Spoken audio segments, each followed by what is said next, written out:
But first of all, congratulations to the Greek Ministry of Interior and to you to organize this event. Absolutely, obviously, I was just looking some data from you, from the Economist Intelligence Unit about the democracy index. So it's going down. It means that if the democracy index is going down, also in Europe, but just a little bit, not like in North America, it seems that institutions are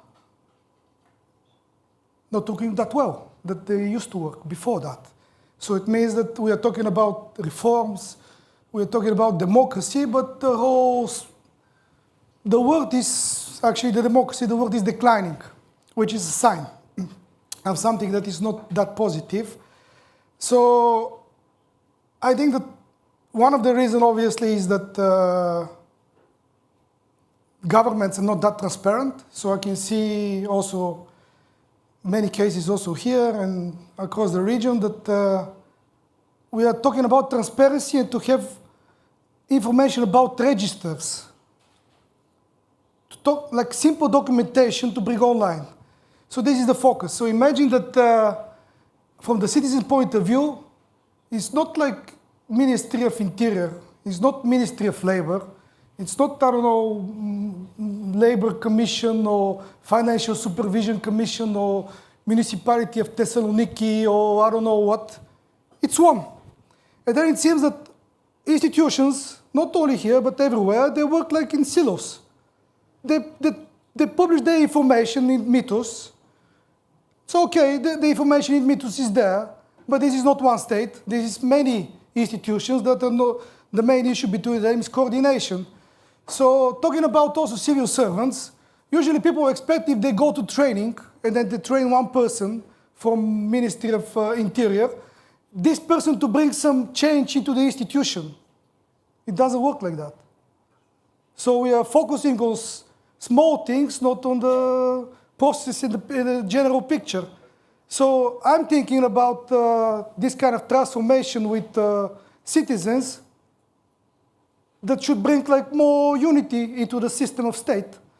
And then on top of that, I'm thinking that we should talk about institutional learning, not about training of civil service. Because institutional memories is, in the region is, I would say, fragmented.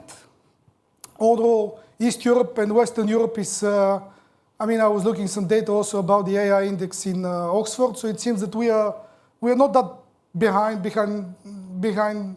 the most developed regions. So it seems that we have to talk about learning more. And institutional learning, it means that we have to adapt faster to the society needs. And then I'm still thinking that this is not the case at the moment. So we are thinking like in the silos too much. Okay. So training is just part of the, it's one part of the problems that we have. Okay, we can come back to that in the discussion afterwards. It's obviously interesting to get the perspective of other countries, particularly from Eastern Europe, whose institutional inheritance obviously is quite different, and the challenge is also quite different from Western Europe. So yeah, there's quite a lot to discuss here, and I think we can come back to that in the discussion. But thanks for that. But what would you identify as the skills that are necessary for public sector employees in your country today? One of the most important, obviously, because everybody's using AI. Some people don't admit that they use AI, but most of them, they use AI, is that you have to have the institutional framework and the institutional organization in order to implement this strategy properly. And then one thing is that I can see is that now the interaction between citizens and government are becoming more active. It means that it's much more easier for a citizen to send a signal to the government because they use AI. So much more easier also for the public administration to reply to citizens. taking care into account that they have to follow some regulations, GDPR and so on and so forth. So it seems the interaction is going to become more and more active between citizens and government. So I would like to see this kind of skills that could be more analytical and critical as regards data. And then I would like to see like more coordinated efforts at the regional level, because these kind of silos are also it's between the states. So actually what we're doing now, it's we're doing the same trainings as, I guess, as the Greek school, in most of the cases. I'm not going to talk about trainings. So we have the same trainings. I'm absolutely sure that, okay, not the same, but 90% that we have similar topics to train civil service. So it's not about that. It's about how we can cooperate in order to make institutions stronger. So this means that we have to exchange our experience on AI, not on citizens' involvement into government works, and these kind of issues. So I believe that the process of learning should be more deeper between the states. This is a unique opportunity, actually. This is Europe. So it's not about Greece, it's not about Bulgaria, it's about Europe. So being member of the European Union, I think that this collaboration is more important now. It's becoming more and more important.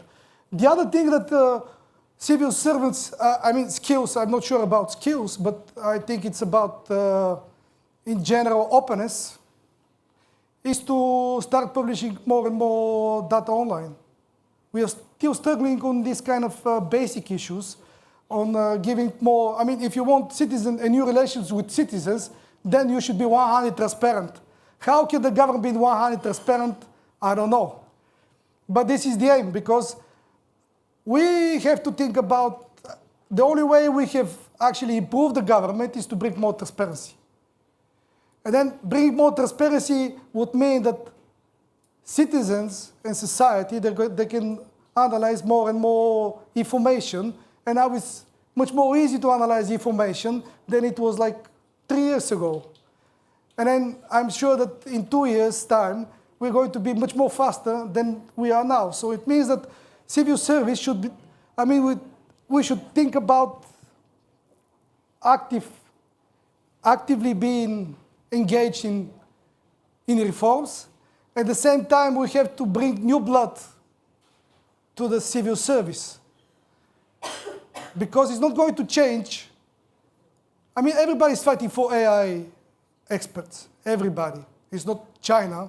They have a special program to bring AI specialists there. So imagine if China wants to bring the best people there. So we have to think about bringing new kind of experts into the civil service. And then I don't see any efforts on this kind of area at the moment. So we are still thinking about, AI is going to take our job. No, we have to build capacity, of using AI. So one of the best or the fastest way is actually to bring new people on board.